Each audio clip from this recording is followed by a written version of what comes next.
Buenas tardes. En nombre de la Fundación Amparo, del Museo Amparo y del mío, les damos la más cordial bienvenida. El día de hoy estamos muy contentos, muy orgullosos de presentar la exposición Glenda León, Química Celeste, curada por Diana Cuellar, y a quienes agradezco su presencia, a ambas, a Glenda y a Diana. Es una de las líneas de trabajo en los proyectos de exposiciones temporales que presentamos, tiene que ver con Latinoamérica. Entonces es para nosotros muy importante hacer un sondeo de lo que está pasando con artistas latinoamericanos, viviendo en Latinoamérica algunos, otros viviendo fuera de América Latina, como es el caso de Glenda, quien vive entre La Habana y Madrid. Esto es un proyecto que empezamos ya hace casi 8 años, que tenía como título Encuentros Latinoamericanos y del cual esta exposición forma parte. No me queda más que agradecerles a las dos, a todo el equipo del Museo Amparo por su trabajo, sin el cual pues no estaríamos a punto de ver lo que vamos a ver. Y sí aprovecho para hacer un reconocimiento a todos los equipos de todos los museos, que son muchas veces cuyas caras no conocemos y que son los que hacen posible estos proyectos. Y a ustedes, pues, como siempre, gracias por acompañarnos, bienvenidos, y les dejo ahora sí con quienes nos van a hablar del proyecto. Gracias.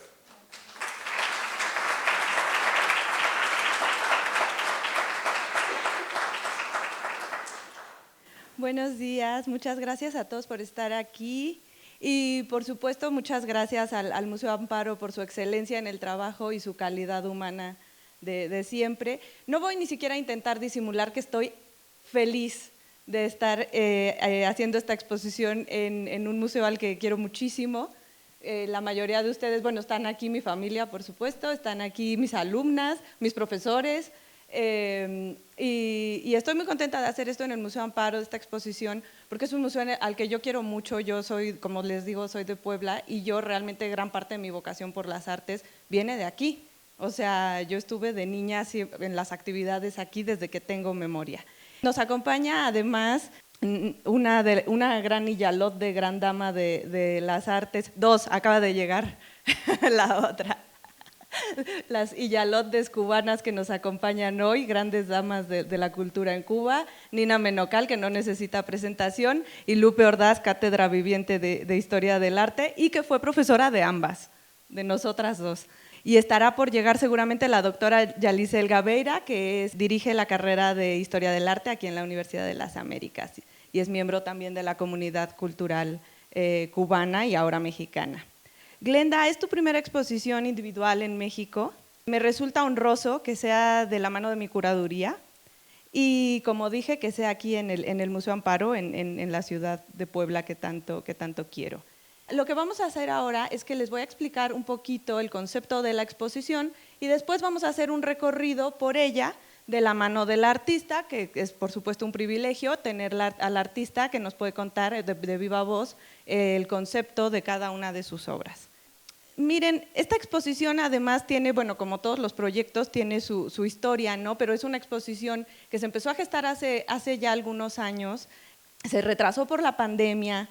Luego, cuando ya estábamos con la fecha, yo me quería ir a un congreso con un grupo de investigación con el que estoy trabajando, me quería ir a un congreso, pero a Glenda le salió un evento en el Museo de Cáceres, ¿verdad? Y entonces tuvimos que virar para atrás. En fin, estoy muy feliz de que haya llegado a este feliz y excelente término. Cuando a Ramiro Martínez generosamente aceptó mi propuesta de hacer en el Museo Amparo una exposición de Glenda León, el primer reto en términos curatoriales fue encontrar los puntos comunes entre el lenguaje minimalista y la estética delicada de su obra y el barroco poblano. Porque como hay una parte afectiva en esto, es decir, que es mi ciudad, que yo soy de aquí, pues yo quería que la exposición tuviera algo de México, repito, porque además es la primera exposición de Glenda, ¿no?, en México, pero no quería que resultara forzado. Entonces, después de darle algunas vueltas, yo pensé en Sor Juana Inés de la Cruz y su poema Primero Sueño, que como tal vez sepan es un poema acerca de la elevación. Sor Juana entiende la elevación como conocimiento y el sueño también como elevación. Entonces, entre Sor Juana y Glenda me dieron la clave de lectura de esta exposición. Esta exposición es una exposición que recorre 20 años en la trayectoria artística del artista a través del tema de la elevación. Sé que es un tema que puede resultar a lo mejor demasiado abstracto, entonces les voy a explicar, ¿no?, un poquito antes de empezar a ver concretamente las obras. En las distintas cosmogonías a lo largo de la historia, en los distintos lugares geográficos, se ha dividido lo que existe en dos ámbitos, el ámbito de lo celestial y el ámbito de lo terrestre. Estoy siendo esquemática, pero bueno. Ese ámbito del celeste o del arriba y el ámbito terrenal o del abajo, si se ponen a pensar, lo encontramos en muchas de las alegorías y los simbolismos de nuestra vida cotidiana. Los ángeles pertenecen al arriba, la dormición de la Virgen es cuando ella se eleva, ¿no?, se supone, cuando asciende a los cielos, pero también lo encontramos, por ejemplo, Quetzalcóatl es una deidad volante, ¿no?, voladora. Está la Pachamama, es la tierra, el Padre fecundador, el cielo, etc. En esta exposición los simbolismos de la elevación o del ascenso abarcan distintas facetas. La elevación es algo espiritual, pero también es algo sensorial y profano. Desde metáforas literales como el vuelo de un colibrí, las abejas o alas de mariposas, hasta elaboraciones más complejas, como vamos a ver adelante. Naturalmente, Sor Juana no es el único referente, no me voy a poner escolástica, no es el lugar, pero bueno, solo por mencionar, también aquí está detrás mucho el pensamiento de Mircea Eliade y de otros. Vamos a hacer entonces el ejercicio de recorrer la exposición para que luego ustedes puedan visitarla en salas. La primera obra, esta primera obra que ven en pantalla se hizo específicamente para esta exposición. En la obra ustedes van a ver y escuchar algo que han visto y escuchado muchas veces, pero de distinta manera. Le voy a pedir a Glenda León que nos cuente, por favor, por qué. Bueno, muchísimas gracias, Diana, por escogerme a mí para estar aquí en este museo tan increíble. A Ramiro y a todo el equipo con el que he trabajado todos estos días. Llevo 2 semanas acá, estoy encantada. No me quiero ir, que ya me voy mañana. Y eso es gracias al calor humano que he recibido acá de parte de Carolina, de Sergio, de Emilia, de Silvia. Y bueno, y todo el equipo que es verdad, como decía Ramiro, no se ve, pero que es bastante grande y muy profesional. Por ejemplo, el que hizo esas aros de barro que están viendo ahora. Escuchando la lluvia es un título que ya yo he utilizado anteriormente y es un ejercicio también que he repetido en muchas obras, que es el de la escucha, el de incentivar la escucha de la naturaleza. En este caso, lo que ven es la representación gráfica tridimensional de una sola gota de agua. Entonces, lo que me inspiró en esto, Diana decía que aquí llovía mucho también pensé en la lluvia por esa parte, y recordé una cosa que había leído hace tiempo, que un amigo, José Luis Brea, que en paz descanse, un crítico, un teórico español muy importante, una vez me presentó, que son los microsonidos. Esto me fascinó, que justo estaba hablando antes afuera de esto. Los microsonidos son... Es concientizar, hacer conciencia de, por ejemplo, en las olas del mar, lo que uno escucha es la suma de millones de gotas de ese océano cuando chocan con cada granito de arena. Igualmente la lluvia, el sonido de la lluvia es la suma de todas las gotas esas de agua que van cayendo. Entonces, también el viento al soplar, al chocar las hojas en los árboles, muchas hojas de árboles es lo que escuchamos, ese es el sonido del viento. Y entonces eso me inspiró para, en muchas ocasiones en mi trabajo también me gusta separar cada elemento, porque yo creo que al separar, por ejemplo, uno de mis primeros vídeos, si no fue el primero, fue un ojo parpadeando. En cada vez que cerraba un ojo se iba toda la pantalla a negro y se volvía a abrir. Entonces era hacer conciencia de esa mínima acción que es el parpadeo, ¿no?, por ejemplo, o un paso. Entonces esto va por esa cuerda, hacer conciencia de las pequeñas cosas de la vida que pueden ser muy grandes y muy inspiradoras también, y entonces podemos entrar en como un estado medio meditativo, medio contemplativo, que yo creo que es tan necesario ahora, ¿no? Cuando encendemos la televisión y hay tantas guerras siempre y tantos problemas, y yo creo que no necesitamos, un arte no debe aportar más de eso, sino todo lo contrario, debe generar como una especie de cura, ¿no? de eso que todo el tiempo nos estamos intoxicando de ello sin que nos demos cuenta, porque es que está alrededor nuestro. Bueno, eso casi que es el statement de mi trabajo, así que podemos seguir un poquito más. Otra de las obras que se hizo pensada, a raíz de nuestro diálogo artista-curadora, y como les repito, yo quería, ¿no?, que la exposición tuviera algo mexicano, pero sin perder el carácter, naturalmente, respetando siempre la poética de Glenda, es esta obra, Cielo Prohibido. Yo creo que lo mejor va a ser que nos cuentes en qué consiste la pieza. Sí. Y cuál es su versión, por qué esta es la versión mexicana, digamos, ¿no? O la versión para México, digamos. ¿Cómo no? Esta obra yo la hice hace tiempo en modo fotografía, y son las fórmulas moleculares de las sustancias, digamos, psicoactivas o drogas que están prohibidas en el mundo. Bueno, una selección de ellas. La he hecho tipo caja de luz, la he hecho en bordado, la he hecho también en fotografía normal. Y para acá, a Diana le gustaba esta pieza. Yo también la hice en el estudio en Madrid, en un mural, en una pared con tiza, ¿no?, que quedaba muy bien, pared pintada de negro. Y entonces para acá acordamos de hacerlo con las plantas y los hongos, y que son la mayoría de acá, que se consumen acá y se han consumido desde tiempos en rituales, desde tiempos ancestrales, por diversas comunidades. Esto para mí es muy importante, también es clave en mi trabajo, porque lejos de hacer un uso recreativo de esta sustancia, lo que propongo es volver a las esencias, ¿no?, a los orígenes del uso de esa sustancia, de esas plantas, de esos hongos, que no es más que tratar de ver la realidad tal cual, porque la gente dice, no, hongo alucinógeno, para nada. No son alucinógenos, lo que te hace es borrarte, desempañarte el cristal con el que estamos viendo la realidad. Y entonces eso es importantísimo, porque no nos damos cuenta cuántas cosas acumulamos también de nuestra propia vida, de nuestra propia infancia, y más de lo que también la sociedad nos empieza, todas las capas, ¿no?, que empezamos a acumular. Y entonces esta lucidez a la que se puede llegar con esta sustancia, para mí es importantísimo para mejorar el mundo, porque digamos las guerras mismas, y desde las guerras nacionales hasta las guerras entre personas, son hechas por desconocimiento de nosotros mismos y del ser y de la naturaleza también. Me gustaría añadir acá un par de cosas. El nombre actual, o sea, estas plantas a veces se les llama plantas sagradas. El nombre actual, que es como el más aceptado, ¿no?, es enteógenas. Enteógeno, su etimología quiere decir que hay un Dios en ti. Entonces, en este sentido, la elevación ocurre como ampliación de la conciencia, ¿no?, que es algo que estuvo también mucho en los 70 en el movimiento hippie. El movimiento hippie apostaba por una revolución cultural que partía de la ampliación de la conciencia como motor de la renovación y vamos a decir, de ampliar los límites poético-imaginativos. Otra cosa que quería comentar sobre esta pieza es sobre el título de la exposición. Acá están mis alumnos de curaduría, los amo, y siempre les digo, piensen muy bien los títulos porque los títulos dicen mucho.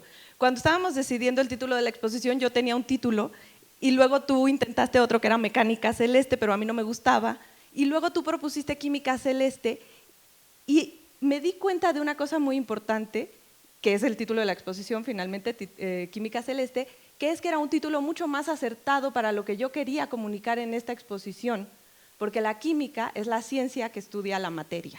Y para mí es muy importante la espiritualidad, pero me interesa acercarme a la espiritualidad desde su base material. ¿Qué quiere decir desde su base? O sea, desde su base material y no puramente lírica. ¿Qué quiero decir con la base material? Quiero decir que lo espiritual ocurre, pero ocurre en situaciones concretas, en contextos específicos, en cuerpos que habitan los territorios en circunstancias particulares. Entonces, tal vez va a haber chance de ahondar en esto más adelante, pero vamos a pasar a la serie Estrellas Masticadas, que van a encontrar en la primera sala de la exposición. Cuéntanos un poquito de qué consiste la serie. Bueno, esta serie la empecé como por el 2015, aunque estas son más recientes, o el 2018, y son chicles en las aceras, fotografías de chicles en las aceras impresos sobre papel, y yo las voy uniendo tipo constelaciones, ¿no? Una vez más es como para hacer énfasis en la posibilidad de pensar que el cielo está en la tierra. No hay que, o sea, no hay que postergar, no, pero si yo sería feliz si esto pasase. No. Está aquí en la tierra, es posible ahora. Y bueno, es interesante eso, ¿no? Que descubrir que pueden haber, que pueden parecer constelaciones. He hecho ese ejercicio, esa serie en Miami y en La Habana. Y entonces esta es en Madrid. Entonces es interesante también ver la diferencia entre la textura de las aceras, entre la cantidad, la concentración de chicles en un lugar o en otro, ¿no? Esto ya soy una experta en eso porque me voy viendo mucho, me voy fijando mucho en eso. Y, por ejemplo, hay mucho concentrado antes de las tiendas, antes de los negocios, que la gente tira los chicles así, y hay cero en Japón. Y mucho en la Ciudad de México, que es una ciudad también muy espiritual, de una potencia, ¿no? Tónica, así, grande. Bueno, esta pieza no está en la exposición, pero hablamos, ¿verdad?, de poner algunas piezas para que ustedes puedan conocer un poco mejor la obra de Glenda. El chicle es uno de los materiales que has usado recurrentemente en tu carrera, como en esta obra temprana, y otro de los materiales que usas mucho, Glenda, es el cabello, como en esta instalación de jabones usados. Les voy a poner un detalle para que lo vean. Son jabones usados en los que con pelos ella hace, ¿verdad?, dibujos. Pero bueno, esta de los jabones tampoco está en la exposición. Vamos a concentrarnos en la que sí está en la exposición, en esta serie, que es la serie Todo está en tu cabeza. Si quieres, nos puedes ir contando y mientras yo voy pasando para que ellos la vean completa. Bueno, como bien dice Diana, sí, el cabello fue de las primeras elementos que utilicé porque me gusta como cambiar un poco el medio más usado, el lápiz, ¿no? Aunque he usado tinta, dibujo tradicionalmente, pero el cabello para mí de pronto fue de los primeros elementos que usé como un gesto simbólico de hacer un dibujo, ¿no? De un trazo en el espacio. En las primeras que hice en el año 2000, por ahí 2001, fueron como abstractos, ¿no? Y luego en el confinamiento empecé a usarlos como van a ver. Eran ideas, de hecho, que no había dicho ayer en la conferencia de prensa que tenía antes, pero en confinamiento tuve tiempo suficiente como para buscar estas libretas y empezar a realizar todas aquellas ideas, aunque sea pequeño, ¿no?, que tenía yo de antes. La anterior, la transmutación, es de la transmutación, el autorretrato con pájaro. Habla mucho, también tiene que ver con eso que estábamos contando de las sustancias enteógenas, porque es como una transmutación de un ser en un pájaro, ¿no? Y es un elemento que también sigo constantemente trabajando, que es la relación entre el ser y la naturaleza, que no es más que entre el ser y el mismo, ¿no? Porque la naturaleza somos nosotros mismos. Bueno, son juegos que también aquí también hablo de la transmutación del cabello, de los pelos del diente, del peine con el cabello, son como juegos entre la palabra y la imagen, ¿no? Esta es muy sutil, les recomiendo que cuando la vean se acerquen porque realmente esas rayitas que ven son pedacitos de cabello que imitan, bueno, las rayitas que vemos en el reloj. Y entonces, a la medida que se va oscureciendo el fondo, son canas lo que vemos, ¿no? Es como una alegoría al paso del tiempo, el envejecimiento. Bueno, peinado controlado es igualmente pelo, pero lo único que es tinta es los números y el título. Me gusta dejar mucho espacio a la imaginación, porque además me encanta escuchar diferentes interpretaciones, no es la mía la única, ¿no? Dispuesta a escuchar y me encanta cuando la obra puede tener varias interpretaciones. Igualmente, hacer una lluvia, y también todo está jugando con lo que todo está en tu cabeza, ¿no? ¿Qué significa esa frase, no? Eso, lo único que es el pelo es el mundo, o sea, el círculo que hace la esfera del mundo. Y esto en relámpago, por aquella frase en inglés que es tormenta de ideas, brainstorm, que creo que aquí en español no se usa mucho, pero bueno, me gustó hacer un juego también. Es cana, por supuesto, cana sobre papel. En México le decimos lluvia de ideas. Glenda, me gustaría volver al tema de los materiales. Naciste en La Habana en el año 76, comenzaste tu carrera como artista aproximadamente en el 2000, después de haberte titulado como historiadora del arte. Y viviste tu adolescencia y tu primera juventud durante el llamado periodo especial, que es el nombre con el que el régimen cubano denominó al periodo posterior a la disolución de la Unión Soviética, y en el cual Cuba dejó de recibir apoyos económicos y se vivió una muy seria crisis y muchas escaseces que se han prolongado, incluso yo diría empeorado, hasta la actualidad. En el catálogo de la exposición Adiós Utopía, que es una muy importante exposición de arte cubano, en la cual había una obra tuya, que también vamos a ver más adelante, uno de los curadores, René Francisco Rodríguez, quien además fue mentor tuyo y de muchas generaciones de artistas en el programa DUP desde una pragmática pedagógica, habla así sobre este periodo. Lo voy a citar. Los años 90 van acompañados por una estética del reciclaje, no solo de lo urbano, de su existencia y sus pedazos, de sus materiales, sino también de sus tópicos y reservas espirituales. En efecto, si uno analiza el arte cubano de este periodo, es decir, de la segunda mitad de los 90 y la primera década del 2000, efectivamente los artistas usaron materiales precarios y muchos, al igual que tú, usaron materiales orgánicos provenientes del cuerpo. Tú tienes también obra con tus uñas. Por ejemplo, Joan Capote tiene una obra con dientes, Tania Bruguera hizo también una obra con cabello, bueno, no sé si una o varias, con cabello humano, es decir, usó el cabello humano como material plástico. Tú usas no sé si lo mencionaste, que estas obras son tu propio cabello. Me gustaría que pudieras elaborar un poco, profundizar un poco sobre esta obra temprana tuya y la elección de esos materiales. No tiene nada que ver con el periodo especial, porque es como, o sea, hay tantos artistas, por ejemplo, Mona Hatoum usó el pelo, el cabello, hay muchos artistas muchísimos, Tom Friedman, americano, usó el cabello también, el jabón, un poquito antes que yo también incluso.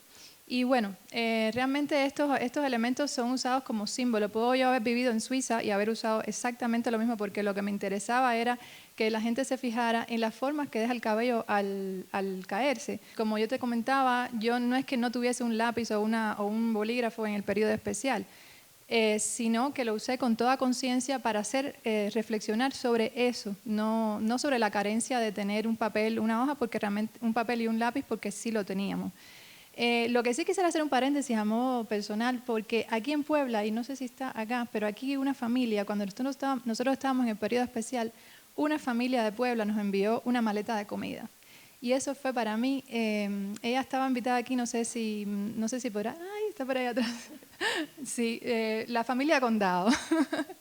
Tiene un gimnasio acá y realmente eso para nosotros fue increíble y yo estaré toda la vida agradecida porque yo tenía como 15 años o 18, no me acuerdo, y para mí fue como si hubiera venido Santa Claus porque realmente era un periodo de mucha escasez.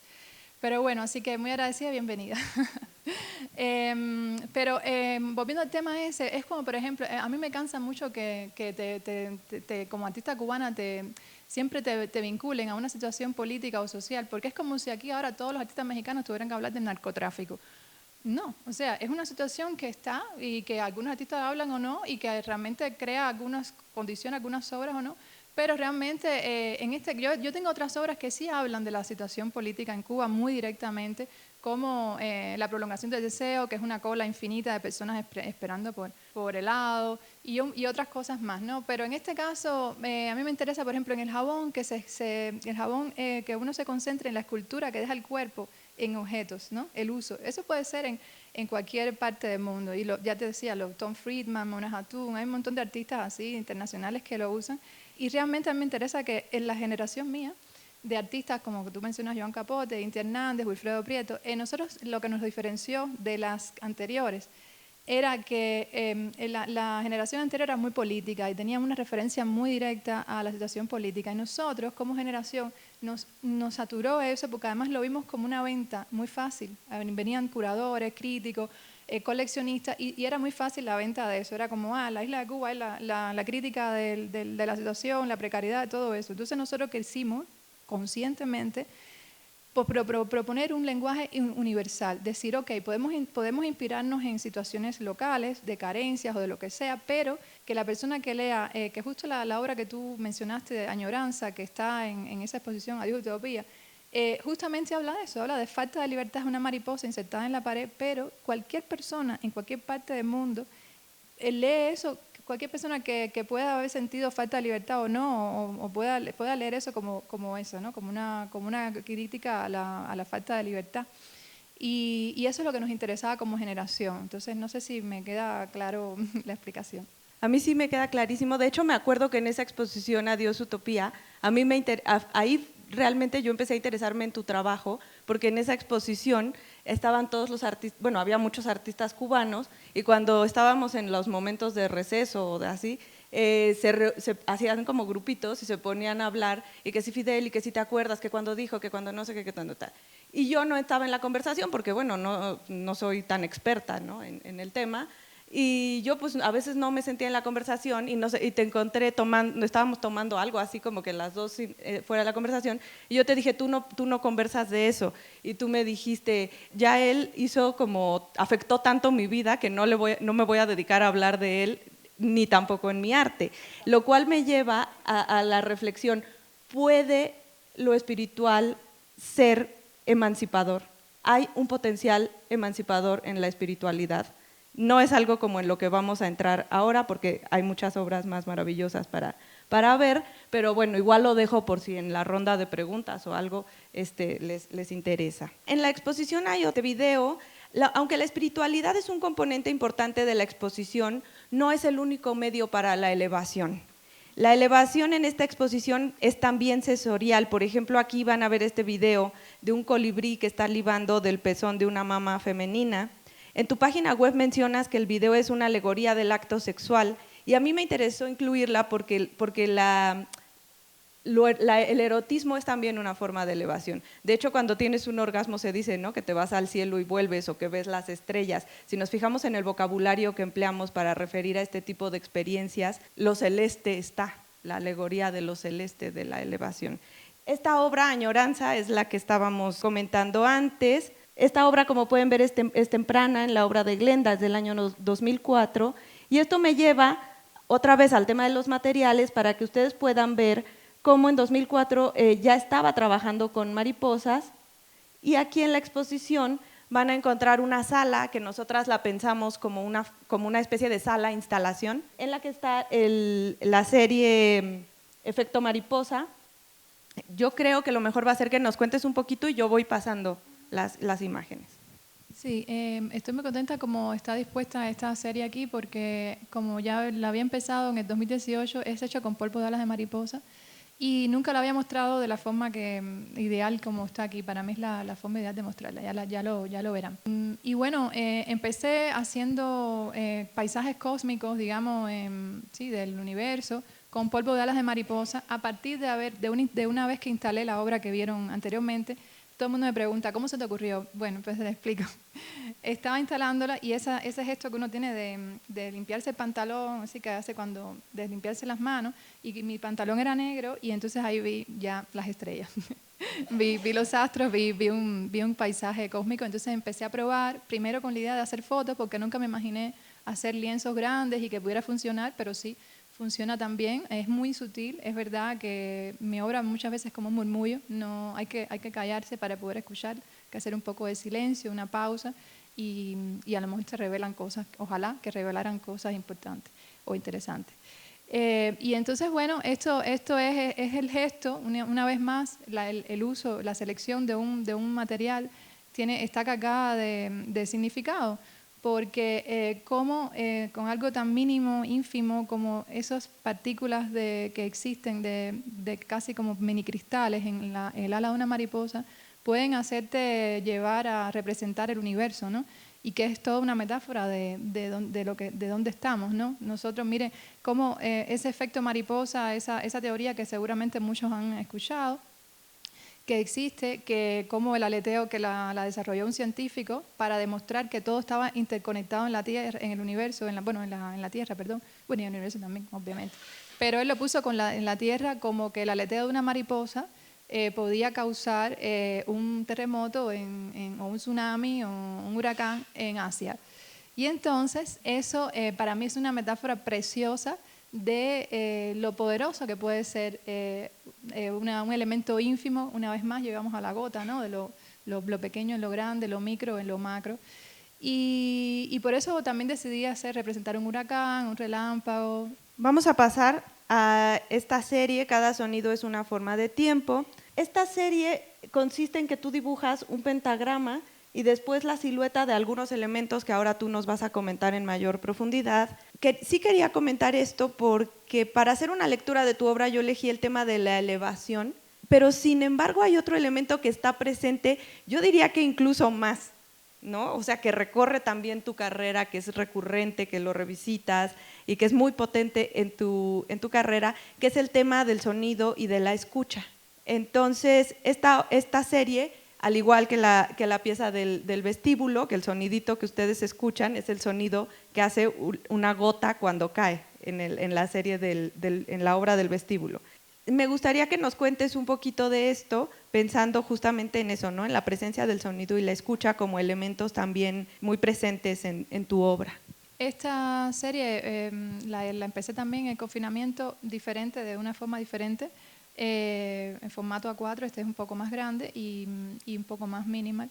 Es eso, un pentagrama dibujado con grafito y unos contornos o unas líneas que representan, o sea, responden a, por ejemplo, en este caso, el trazo que deja una abeja en el aire, ¿no? Todos fueron basados en páginas de estudios científicos que tuve tiempo suficiente como para estudiarlos y entonces, bueno, si quieres puedes seguir para que vean como la diferencia. Por ejemplo, esta es una montaña, el Monte Fuji, en Japón, y así fue, si quieres ver pasando, no sé cuántos hay, el relámpago, esto es un relámpago que cayó en el Vaticano en el 2013, y entonces, bueno, hay una doble intención en esta serie de obras. Una, que nos demos cuenta de que cuán similares son estas líneas.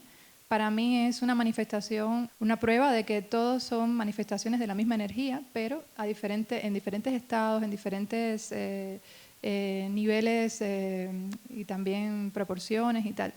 Pero una vez más, es la misma idea que se repite, que es que todo está interconectado, que todos estamos creados por la misma energía, aunque la mayoría de las veces no nos demos cuenta. Y por otra parte, la presencia del pentagrama lo que es una invitación a escuchar e imaginarse un sonido.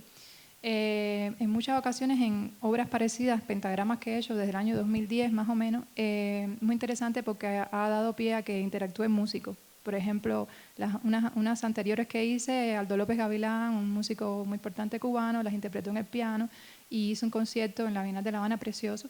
Así que la presencia de estas obras aquí es una invitación a que cualquier músico de acá de Puebla pudiera a lo mejor darme una sorpresa e interpretarlas. Son partituras visuales. Quería comentar brevemente sobre, estos ya son mis debrayes, pero no quería dejar de decirlo, sobre esta de la montaña, porque cuando estábamos decidiendo conjuntamente las piezas para la exposición, yo esta serie estaba como no muy segura por lo que decía del sonido, no, pero es que esta no tiene con la elevación el sonido, no sabía y tal, y la que me hizo como dar el sí o no fue esta de la montaña, porque en ese entonces yo estaba leyendo mucho acerca de los místicos españoles, Teresa de Ávila y San Juan de la Cruz, y como ustedes saben, San Juan de la Cruz tiene este libro, ¿no?, del ascenso al Monte Carmelo.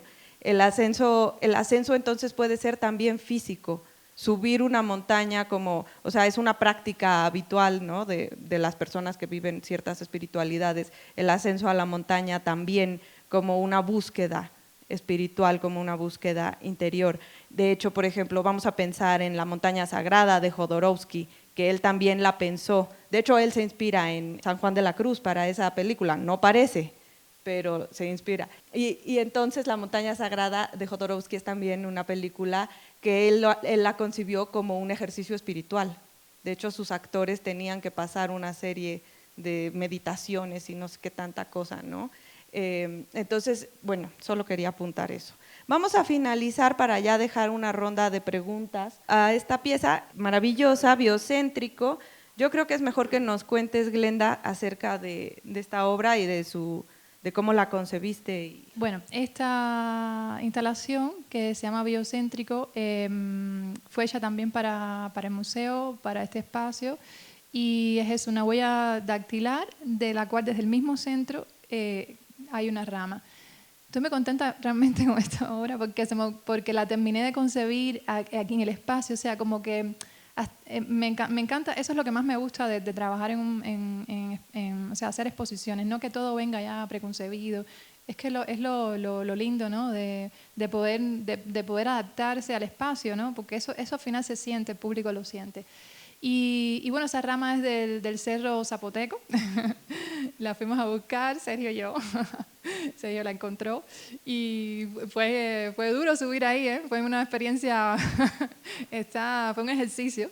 Y bueno, la decisión del título, seguramente muchos saben que biocéntrico es lo que se está usando para definir la nueva era en la que deberíamos estar entrando. No es muy evidente, pero bueno, que en lugar de ser antropocéntrico, que el hombre es el centro de todo y que ve la naturaleza y todo a partir de él, pues se supone que biocéntrico quiere decir que la biología, o sea, que él es parte de todo, del todo de la naturaleza. Lo cual aquí hay un doble, hay también unos mensajes subliminales ahí, porque al final la nomenclatura es hecha desde una persona, desde el ser humano. Entonces al final siempre va a ser la nomenclatura misma es antropocéntrica, pero bueno. Pero al final escogí esto de la huella porque, no sé si se han fijado, lo similar que es la huella dactilar a los mismos anillos de un árbol. Entonces a mí me gusta jugar con esas lecturas que por eso se van entendiendo un poco más a medida que uno se va adentrando en la pieza, y por supuesto en el hecho de que un elemento natural está justo en el centro así que espero que sí, que les guste, que les inspire, y muchísimas gracias por venir.